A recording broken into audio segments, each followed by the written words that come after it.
Que serions-nous sans le langage? Aujourd'hui, dans les chroniques de Madame Langage, c'est une promenade sémantique avec le néoluxe.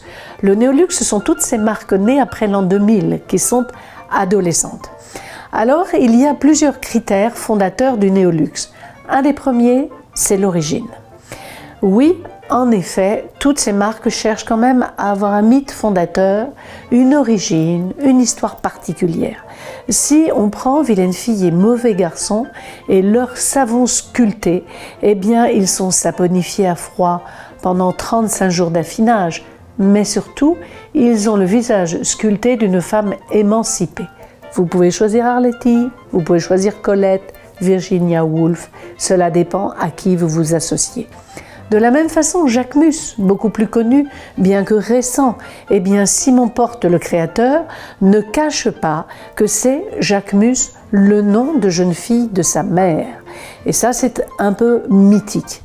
Alors, on ne va pas toutes égrener les marques, mais si on parle d'Arnaud Poulain, de parfum et des eaux primordiales, lui fait plus simple, il parle d'une marque autobiographique. Quant à Baobab, ce ne sont jamais que des bougies qui peuvent atteindre 600 €, eh bien, elle vous invite au voyage, que ce soit Madagascar ou que ce soit la Tanzanie. Deuxième critère dans cette promenade du néoluxe, puisque les mots ne font pas tout, ils composent un univers et une histoire, un point commun à ces 100 marques du néoluxe, l'innovation et la technologie ne peuvent plus ne pas être au rendez-vous. Prenez un haut lunetier de la famille du peintre Nicolas de Staël, qui s'appelle Lucas de Staël. Lui travaille cette haute lunetterie et vos montures de lunettes avec du coquillage, avec de la pierre, avec du cuir tatoué. Voilà, et tout ça dans un laboratoire expérimental. Parce que si même la main est là, la technologie qui vient se marier avec ce geste ancestral. Mais il y a de la technologie et de l'innovation. Courbet est un joaillier dont on parle beaucoup ces temps derniers, est un joaillier disruptif. On y reviendra parce qu'il est écologique, mais surtout parce qu'avec ses diamants de synthèse, il travaille en laboratoire. Ce ne sont plus des minerais ancestraux. Enfin, on va terminer avec la bouche rouge qui révolutionne et bouge la cosmétique par des rouges à lèvres qui signent des bouches qui se font remarquer. Eh bien, eux disent qu'ils révolutionnent l'industrie de la beauté. Quand on parle d'industrie de la beauté, on sent frémir sous le mot tout ce qu'il y a là d'innovant et de technologique. Maintenant, dans le troisième critère de cette promenade sémantique du néoluxe, on sent quand même monter en puissance un phénomène d'époque, la RSE, le respectueux de la planète. Ernest Sicle dit vélo en bambou et en lin. On sent bien qu'on est très loin du plastique. Et Luxe Travel, plus drôle encore, voyagiste de luxe qui nous parle de luxpérience, dit qu'il limite sa production de déchets.